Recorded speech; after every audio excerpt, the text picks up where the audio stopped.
18 pack sa wakas.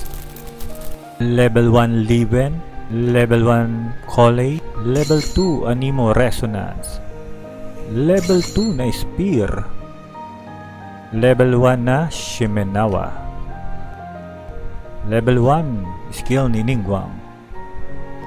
So ayun na lahat ng pulls natin sa volume 1. So lagay muna natin sa sleeve para mas maganda tignan.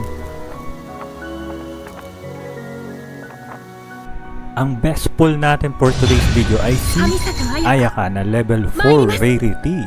So napakaganda ng illustration ni Ayaka. Meron tong holo effect kung ititigan yung maigi. Napakaganda. Meron na din silang texture. Then next video natin mag-unbox naman tayo ng volume 2 ng Genshin Impact Shining Soul TCG. So abangan nyo sa next video natin. So kung nagustuhan nyo ang ating video, please like and share at mag-follow na rin kayo sa TikTok page natin. Thank you.